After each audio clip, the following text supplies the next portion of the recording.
let's talk about the side of manifestation that nobody wants to admit. When it actually makes your life worse. Because what if your attempts to manifest are actually rooted in unresolved trauma? Let's talk about it. Hello, my loves. Welcome back to my channel, or welcome if you're new here. My name is Lorena. I'm a somatic self-concept and identity coach, and I support you in bridging the gap between who you currently are or see yourself as and who you desire to be or become. Today we're beginning a new series on this channel, which I am very excited about.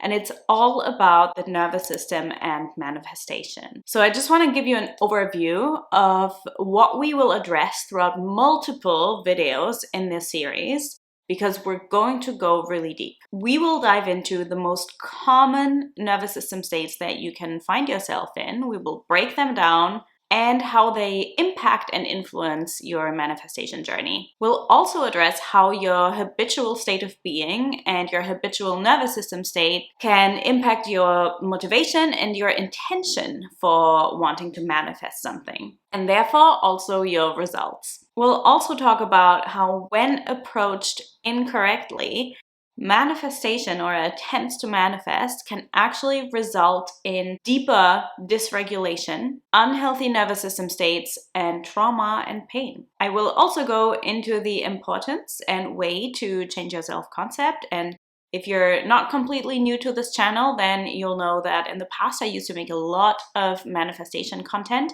whereas nowadays I focus solely on self-concept transformation, and that's now exclusively what I coach people in. But we'll dive into that because the info in this video and in this series will also give you further clarity why changing your self-concept will give you the external results you want anyway, much more than intentional visualization or manifestation techniques will do. So if you've been feeling blocked or attempting to manifest, change, or control your reality has just kept you in a cycle or frustrated or just made things worse for you, or this has happened to you in the past and you want to understand it and you want to live life differently from now on, then this will be a really useful series for you. I think this will be a really useful series for anybody. To kick us off in this video, I really want to dive into the manifestation journey as an unconscious attempt to resolve trauma. Because what leads people to go on a journey of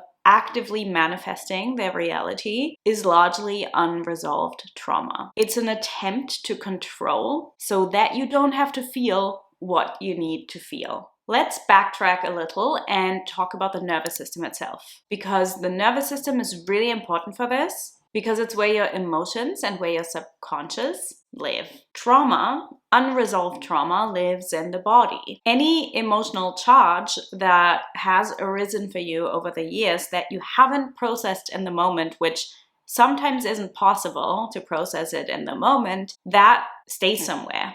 And when your body doesn't process it, it stays with you. And as we go through our day, depending on circumstances we experience, memories that come up, our physical state of being, we move through different nervous system states, some more regulated than others. You are in a state of being right now. You're in a specific nervous system state right now. And you may be aware of what state you're in, or you may not even be aware of what state you're in. In fact, when I begin working with clients in my coaching program, they often think they have a lot of awareness of where they're at, but they have no real moment-to-moment concept of their state of being, because they get trapped in their mind or in analyzing or in just consuming information, and they aren't actually present with what's here. And if throughout this video or this series, some of the things I say activate you or activate things in you, they bring up memories, they bring up emotions, maybe triggers,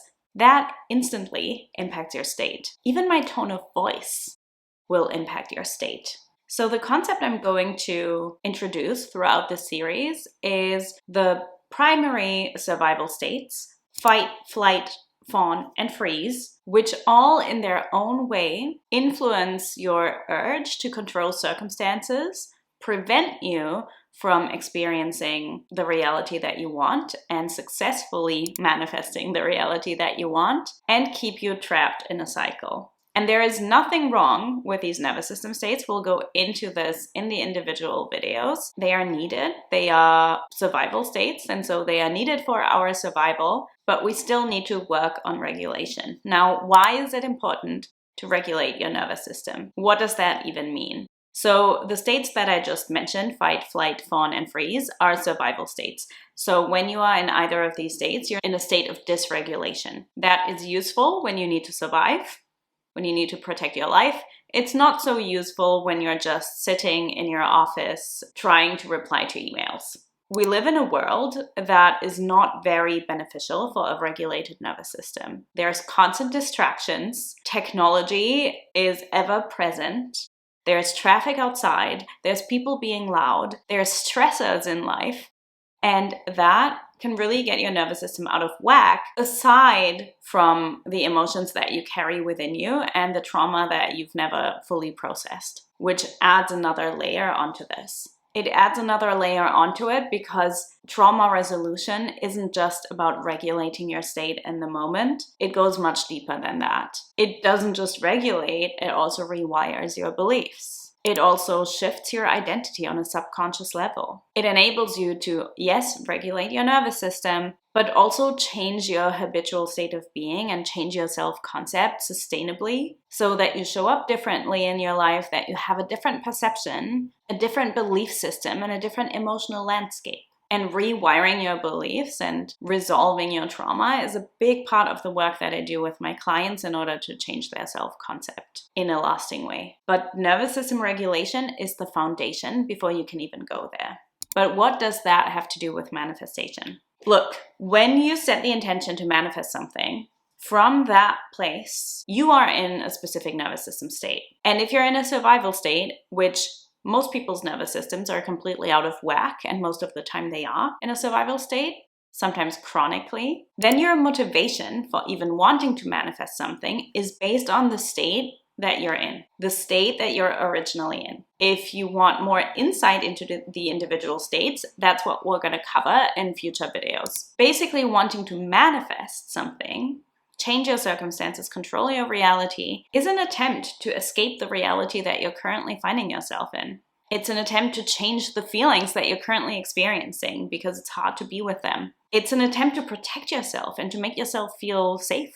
So what often leads people to seek control through manifestation is rooted in unresolved trauma and dysregulated nervous system states. So in short, manifestation can often be a trauma response. It can be a coping mechanism. And how do you know that it is? Because obviously there's also healthy ways of creating your reality, right? That's what a transformation of your self-concept will ultimately do. It will change your reality. It will change your perspective of yourself and the world around you and the people around you and your general attitude. It will change the way you feel. It will do all these things and therefore also impact your external experience. So how do you know whether it's healthy or unhealthy? Now, you know it's a trauma response or a coping mechanism when you find that manifesting gets obsessive.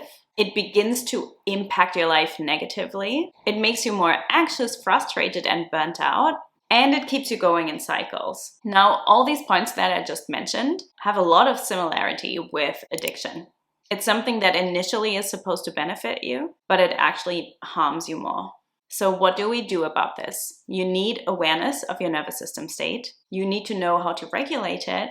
You need to know how to process the emotions underneath and how to get to them, the ones that are in your subconscious, so deep down that you don't know they're there on a day-to-day basis. And you need to even rewire your habitual nervous system state or your habitual state of being. And the reason we change your habitual nervous system state and recreate yourself, for example, is because it changes the way you feel, it changes the way you react to your circumstances, it changes what's possible for you because of that, and it does all of that from a really grounded and embodied place, not from a frantic, all over the place.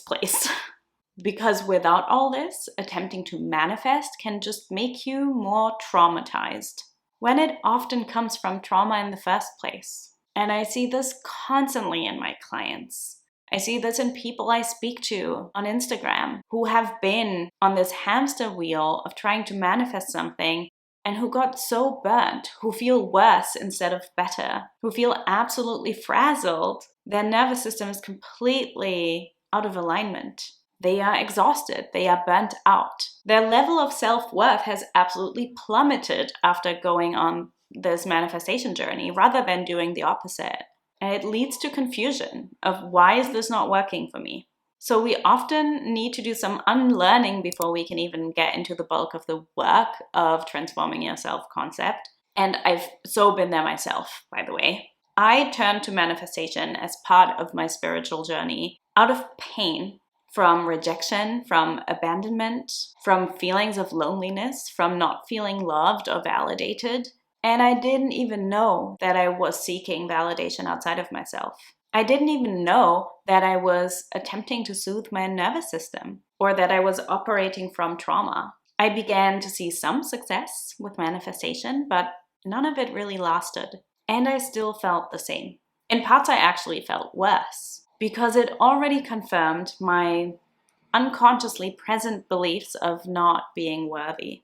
For example, I consciously created and manifested this relationship, and I still unconsciously chose someone who couldn't choose me because I hadn't done the work to heal my nervous system, to heal my attachment patterns. Transforming my self-concept and healing my trauma on a really deep level, working through my attachment patterns and shifting from trying to control outcomes to cultivating a sense of stability and safety and regulation and groundedness in my nervous system, that changed everything.